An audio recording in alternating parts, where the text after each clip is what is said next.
ಕನ್ನಡದ ಖ್ಯಾತ ಚಿತ್ರನಟಿ, ಹಲವಾರು ಭಾಷೆಗಳಲ್ಲಿ ತಮಿಳು, ತೆಲುಗು, ಹಿಂದಿ, ಬೇರೆ ಬೇರೆ ಭಾಷೆಗಳನ್ನು ಕೂಡ ಡಾಕ್ಟರ್ ರಾಜ್ಕುಮಾರ್ ಅಂತ ಹಿಡಿದು MGR ಇಂದ ಹಿಡಿದು NTR ಅಂತ ನೇರು ನಟರ ಜೊತೆ ಕಲಾವಿದೆಯಾಗಿ, ಹೀರೋಯಿನ್ ಆಗಿ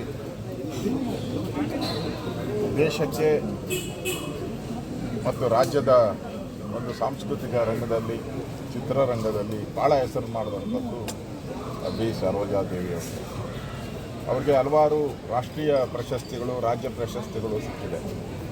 ನನಗೂ ಪುಣ್ಯ ಅಂತ ಹೇಳಿದ್ರೆ ನಾನು ಕೂಡ ಅವರಿಗೆ ಜೀವಮಾನದ ಪ್ರಶಸ್ತಿಯನ್ನು ಕೊಡೋ ಸಂದರ್ಭದಲ್ಲಿ ನಾನೇ ಅವರಿಗೆ ಜೀವಮಾನ ಪ್ರಶಸ್ತಿಯನ್ನು ಕೊಟ್ಟಿದ್ದೆ. ಆ ಸಂದರ್ಭದಲ್ಲಿ ಆ ನೆನಪು ಕೂಡ ನನಗೆ ಗೊತ್ತು ಇದೆ. ನಾನು ಹಲವಾರು ಒಂದಲ್ಲ 16 ಬಾರಿ ಭೇಟಿ ಮಾಡಿದ್ದೀನಿ. ಭೇಟಿ ಮಾಡಿದಾಗ ಭಾಳ ಆತ್ಮೀಯತೆಯಿಂದ ಮಗನ ರೀತಿ ನನ್ನನ್ನು ಮಾತಾಡಿಸಿದ್ದಾರೆ. ನಮ್ಮ ಕೊಡಿಗೆಹಳ್ಳಿ, ನಮ್ಮ ಊರಿನ ಪಕ್ಕ ಇರೋ ಕೊಡಿಗೆಹಳ್ಳಿಯಲ್ಲಿ ಅವರ ಮದುವೆ ಆಗಿರೋವಂಥದ್ದು ವರ್ಷ ಅಂತೇಳಿ.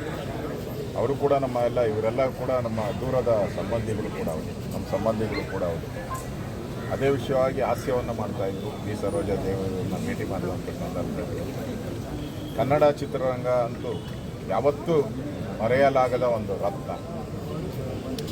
ಆ ರೀತಿಯಾದಂಥ ಪಾತ್ರಗಳನ್ನು ಮಾಡೋ ಮುಖಾಂತರ ಕನ್ನಡ ಚಿತ್ರರಂಗಕ್ಕೆ ಅವತ್ತೆಲ್ಲ ಪರಭಾಷೆ ಕಲಾವಿದರಿಗೆ ಹೆಚ್ಚು ಅವಕಾಶ ಇದ್ದಿತ್ತು. ಎಲ್ಲ ತಮಿಳ್ನಾಡಿಗೆ ಹೋಗ್ಬೇಕಾಯಿತು, ಚೆನ್ನೈಗೆ ಹೋಗ್ಬೇಕಾಯಿತು. ಅಂಥ ಕಾಲದಲ್ಲೇ ಒಬ್ಬ ಕನ್ನಡದ ನಟಿ, ಪ್ಯೂರ್ ಕನ್ನಡದ ನಟಿ, ಬೇರೆ ಚಿತ್ರರಂಗದ ಬೇರೆ ಪರಭಾಷೆಗಳಲ್ಲೂ ಕೂಡ ಹೋಗಿ ಹಿರಿಮೆಯನ್ನು, ಅಲ್ಲೂ ನಂಬರ್ 1 ರೀತಿಯಾಗಿ ಹಿರಿಮೆಯನ್ನು ಸಾಧಿಸಿದಂಥ ಚಿತ್ರನಟಿ, ಕನ್ನಡ ಸೇವೆಯನ್ನು ಮಾಡಿದಂಥ ಕನ್ನಡತಿ ಇವತ್ತು ನಮ್ಮ ಮಧ್ಯೆ ಇಲ್ಲ ಅನ್ನೋ ನೋವು ನಮ್ಮನ್ನೆಲ್ಲ ಕಾಡ್ತಾ ಇದೆ.